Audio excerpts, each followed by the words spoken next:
Hi everyone, welcome to the woman of honour series. വീണ്ടും വരുന്നവനായ യേശുക്രിസ്തുവിൻ്റെ നാമത്തിൽ എല്ലാവർക്കും സ്നേഹവന്ദനം അറിയിക്കുന്നു.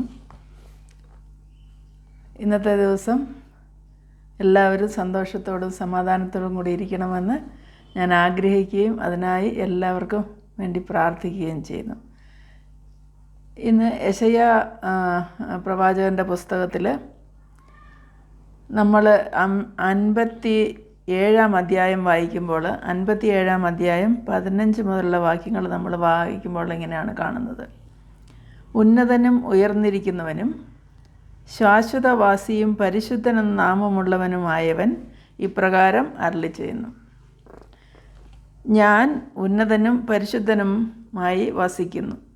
താഴ്മയുള്ളവരുടെ മനസ്സിന് മനസ്താപമുള്ളവരുടെ ഹൃദയത്തിനും ചൈതന്യം വരുത്തുവാൻ മനസ്താപവും മനോവിനയവുമുള്ളവരോടുകൂടെ വസിക്കുന്നു.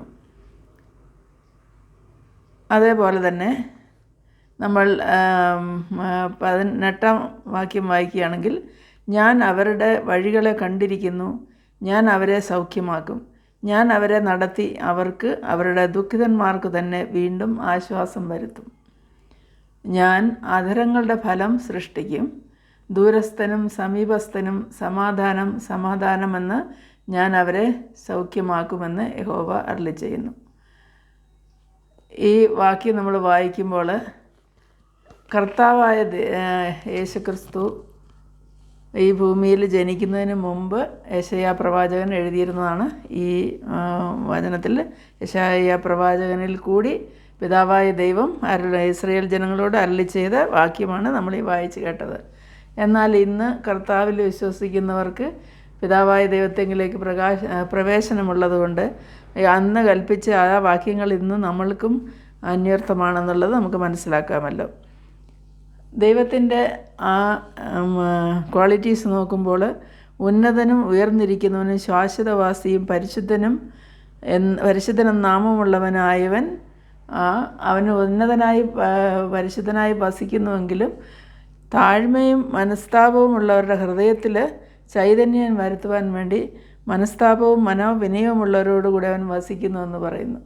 കർത്താവ് യേശു നമ്മളോട് പറഞ്ഞിട്ടുണ്ടല്ലോ, നിങ്ങളുടെ ഉള്ളിൽ പരിശുദ്ധാത്മാവ് വസിക്കും, അതുപോലെ നിങ്ങൾ ദൈവത്തിൻ്റെ ആലയമാകുന്നു, നിങ്ങളിൽ ദൈവം വസിക്കേണ്ടതിന് നിങ്ങളെ തന്നെ വിശുദ്ധീകരിപ്പിക്കുന്നു.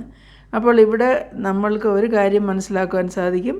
നമ്മൾക്ക് ഒരു ചൈതന്യം വരണമെങ്കിൽ, അഥവാ നമ്മളുടെ സന്തോഷം വരണമെങ്കിൽ, സമാധാനം വരണമെങ്കിൽ നമ്മൾ ശുദ്ധിയുള്ളവരും താഴ്മയുള്ളവരും, അതുപോലെ തന്നെ മനസ്താപം എന്ന് പറഞ്ഞാൽ നമ്മുടെ തെറ്റുകളെ ഏറ്റുപറഞ്ഞ് നമ്മൾ ദൈവത്തെങ്കിലേക്ക് മടങ്ങി വരുന്ന സ്വഭാവമുള്ളവരുമാണെങ്കിൽ കർത്താവായ ദൈവം നമ്മളുടെ ഹൃദയങ്ങളിൽ തീർച്ചയായിട്ടും വസിക്കും, നമ്മോടൊപ്പം അവൻ വസിക്കും എന്നുള്ളത് നമുക്കറിയാം. ഈ നോമ്പിൻ്റെ കാലത്ത്, അതായത് നോമ്പിൻ്റെ സമയത്ത് ഈ കാര്യം പറയുവാനായിട്ട് ഞാൻ ഇഷ്ടപ്പെടുന്നു. ദൈവത്തിൻ്റെ വചനത്തിൽ നിന്ന് നമ്മൾ ഈ വാക്യം വായിക്കുമ്പോൾ അവൻ വീണ്ടും പറയുന്നത് നമ്മളുടെ അധരങ്ങളുടെ ഫലം സൃഷ്ടിക്കും. നമ്മൾ പറയുന്നത് അതുപോലെ സംഭവിക്കുമെന്നാണ് അതിനർത്ഥം.